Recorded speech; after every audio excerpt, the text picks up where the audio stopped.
어제 인터넷에서는요, 내내 화제가 됐던 동영상이 하나 있습니다. 한국사의 스타 강사인 전한길 강사가 얼마 전에 치러진 서울시 공무원 7급 한국사 문제를 풀이하는 영상이었는데요. 문제풀이를 하던 도중에 마이크가 터져라 소리를 지릅니다. 이따위로 문제를 출제해서는 안 된다. 변별력이 없다. 욕설까지 써가면서 분노를 했습니다. 여기에 역시 유명한 강사죠. 최태성 강사까지 가세하면서 어제 하루 종일 논란이 뜨거웠는데요. 대체 공무원 시험에 한국사 문제가 어떤 식이었길래 지금 이렇게 공시생들이 술렁술렁하는 건지 한국사의 스타 강사 최태성 씨를 오늘 화제 인터뷰에서 직접 연결해 보겠습니다. 최태성 선생님 안녕하세요. 네, 안녕하세요. 최태성입니다. 예, 아니 이런 일로 연결하게 될 줄은 몰랐습니다. 네, 저도 좀 당황스럽네요. 역사 과목 강의하신 지는 얼마나 되셨어요? 제가 이제 97년부터 했으니까 지금으로 한 22년 차가 되나요? 22년 차. 선생님은 공무원 시험 강의를 하시는 건 아니고 수능 준비생들 대상으로 하시는 거죠? 네, 그렇죠. 저는 수능 대상으로 전 강의를 하고 있습니다. 예. 그런데 이번 공무원 시험의 한국사 문제를 보시고는 어떤 생각을 하신 겁니까?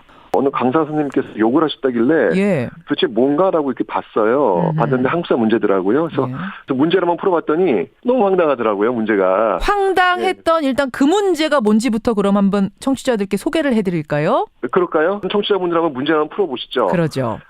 7급 공무원 한국사 문제입니다. 예. 고려 후기 역사서를 시간순으로 옳게 배열한 것은 기역, 민지의 보조편년 강목, 니은, 이재현의 사락, 디귿, 원부 허공의 고금록, 리을, 이승유의 제왕운기.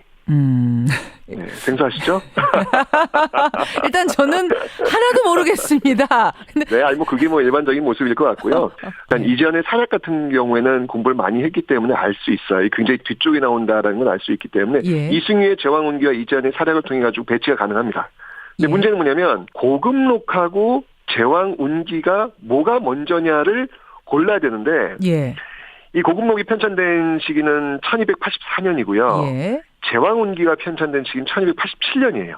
3년 차이? 3년 차이밖에 안 나요. 그럼 이거는 뭐냐면 그 책이 발행한 연도를 외워야만 문제를 풀 수 있는 문제가 돼버리는 거예요. 그러네요. 이거는 너무 과하다는 것이죠. 이 역사 공부하는 데 있어가지고 이렇게 연도까지 달달달달 외워야 되는 것은 무리가 있거든요. 그것도 어떤 사건이 있었던 것의 연도도 아니고 책들이 발간된 연도를 정확하게 외워라. 3년 차이까지 외워라. 지금 이런 거잖아요. 그렇죠. 여기서 이제 문제가 발생한 거예요. 게다가 이 고금록하고 제왕운기가 왕이 좀 다르면 이해할 만한데 왕도 똑같아요.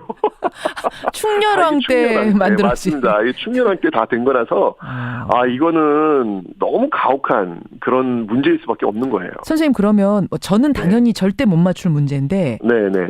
역사 선생님들한테 이 문제 내도 헷갈리십니까? 이거 역사선생님들 맞추기 쉽지 않아요. 어려운 문제죠. 이 선생님들한테도 이 문제는. 그렇군요. 그러면 어려운 문제냐 쉽냐 이 차원을 넘어서 문제로서의 변별력이 있는 건가 없는 건가가 중요한 건데. 그렇죠. 저는 개인적으로 이건 문제 성립이 안 되는 문제다. 답은 있으니까 문제 성립은 되겠지만 이런 문제가 공무원 시험에 나와서는 안 된다라는 생각이 드는 거죠. 변별력이 제로라고 보시는 겁니까? 제로입니다. 이거는 아마 답지를 이렇게 보면은 굉장히 고르게 답지가 분포가 돼 있을 거예요. 1번에도 25%, 2번에도 25%, 3번에도 25%, 4번에도 25%. 이건 뭐냐면 찍었다는 거예요. 찍었다는 얘기. 그렇죠. 공부를 많이 한 학생이나 적게 한 학생이나 결국은 다 찍을 수밖에 없게 하는 문제는 이거는 좋은 문제가 아니다. 가장 큰 문제가 거기서 나오는 것이죠. 왜냐하면 공부를 1년간 열심히 한 친구와 공부를 1개월 열심히 한 친구가 찍어가지고 결과를 본다는 건 이건 공정성의 문제가 되는 거예요. 그렇기 때문에 이런 문제는 변별력 제로의 문제로서 굉장히 안 좋은 문제라는 것이죠. 변별력 제로의 문제다. 아니 그럼 선생님 왜 이렇게까지 어렵게 내는 거예요? 왜 이렇게까지? 이해는 돼요. 왜냐하면 시험장에 정말 10만 명 이상 되는 엄청난 많은 수험생들이 시험을 보잖아요.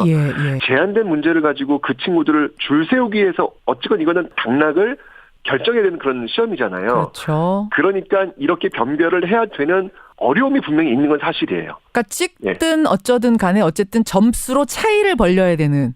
그렇죠. 그러다 보니까 이런 어처구니 없는 문제까지 가게 된다. 네, 출제위원분들의 그 고충을 저는 정말 잘 이해는 하겠지만 그래도 이건 지금 방금 말씀하신 대로 어처구니가 없는 그런 문제가 돼버린 거죠. 그렇게 되는 거군요. 이 문제의 복구는 너무 속상할 것 같아요. 저도 트위터에 이렇게 공무원 시험을 보시고 오신 분들이 계시더라고요. 예. 근데 정말 그 우는 모습이 그래서 보여요. 그 정도. 울려고 하시더라고요. 근데 일요일날 시험 보고 와서는 막 진짜 울먹울먹 되는 모습들인데 지금 이렇게 논란이 되니까 이건 나도 열심히 공부했지만 내가 실력이 없어서 틀린 게 아니라 어쩔 수 없는 이런 문제, 황당한 문제 때문에 내가 1년간 준비한 게 그냥 허무하게 무너졌구나라고 그런 허탈감. 그렇죠. 이런 것들이 좀 더 강해지는 것 같더라고요. 어떤 분은 출제자의 갑질이다 이렇게까지 표현을 하셨던데. 예. 그래요. 네. 이런 식으로 문제가 한국사 문제가 계속 나오게 되면 어떤 부작용이 생깁니까? 일단 이렇게 문제가 나와버리면 한국사 교육에 굉장히 왜곡이 생기는 거예요. 이렇게 문제가 나와버리면 우리는 외워야 되는 것이죠. 오금록은 1284년, 제왕문이 1287년 연도를 다 외워야 되는 거예요. 사건도 갑신정변은 1884년 뭐 이런 식으로 다 외워야 된다는 얘기죠. 그럼 이게 진짜 역사 공부냐는 얘기예요. 역사라고 하는 것은 사실을 암기다 시험 문제를 풀기 위한 그런 과목이 아니라 사람을 만나는 인문학이거든요. 종국적으로 내가 어떻게 살 것인지를 고민하는 그런 과목이 역사인데 그 본질과는 전혀 동떨어진 사실들을 암기하는 과목으로 상처만 주는 그런 과목으로 지긋지긋한 과목으로 낙인 찍혀버린다는 것이죠. 지긋지긋한 과목이 돼버린다. 거기서 마음에 그렇죠. 그냥 콱 와닿네요, 저는. 그렇죠. 그렇게 돼버리면 이거는 진짜 올바른 한국사 공부를 할 수 있는 방법들이 아니거든요. 그런 것들은 조장하고 있다는 것이죠. 예. 사실 우리가 영어 공부할 때 그런 얘기 많이 했잖아요. 정말 열심히 달달달달달 외우는데 외국 사람 만나면 한마디도 못하는 우리 영어 교육 문제 있다 이런 얘기하는데 마치 지금 그렇죠. 한국사도 달달달달달달 숫자를 외우게 만드는 이 방법이 옳지 않다. 전혀 옳은 방법이 아니죠. 기본적으로 암기는 필요해요. 기본적인 어떤 암기 속에서 어떤 창조적 발상이 나오는 거지만 이렇게 연도를 외우는 어떤 방식의 어떤 암기는 역사학에서는 정말 지향해야 될 그런 방법들인데 그 지향해야 될 것들이 문제화되었기 때문에 이건 굉장히 심각한 문제가 된 겁니다. 그래요. 선생님 출제도 많이 하셨죠? 시험 문제 당연히. 네, 뭐 여기저기 출제 들어갔었죠. 그렇죠. 공무원 시험 문제 출제하시는 분들 또 앞으로 한국사 문제 출제하시는 분들께 한 말씀 조언을 하신다면? 같은 저희 동료의 입장에서 제가 조언은 좀 그렇고요. 그냥 학생들 입장에서 한번 얘기해 본다면 요즘 기회의 공정, 과정의 공정, 결과의 공정 이런 얘기 많이 하고 있잖아요. 많이 하죠. 네, 그거 믿고 노량진에서 그 컵밥 먹으면서 열심히 공부하고 있는 수십만의 수험생들이 존재하고 있습니다. 근데 내가 공부를 못했기 때문에 떨어지는 것은 어쩔 수 없죠. 하지만 내가 열심히 했음에도 불구하고 풀 수 없는 문제 때문에 떨어진다는 얘기는 이 열심히 공부한 청춘들한테 허탈감과 좌절만을 줄 뿐이라는 것이죠. 그러네요. 더 이상 이 청춘들한테 그런 상처를 주지 않을 수 있는 조금 더 고민되고 좀 더 배려 있는 그런 문제를 내주시면 감사하겠습니다. 어쩜 이렇게 말씀을 잘하세요? 네. 저는 공시생 아닌데도 울컥하네요, 그냥.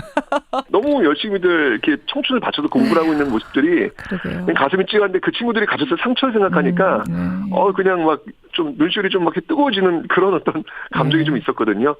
찍어서 내가 잘 못 찍었기 때문에 떨어졌다라는 걸 어떻게 받아들이겠느냐 이 부분을 시험 출제하시는 분들은 반드시 새겨주셨으면 좋겠습니다. 네. 최태성 선생님 그 주변에 저 공무원 시험 준비하는 학생들 있으면 많이 좀 북돋아 주시고요. 오늘 좋은 말씀 고맙습니다. 네, 감사합니다. 한국사의 스타 강사 최태성 씨 연결해봤습니다.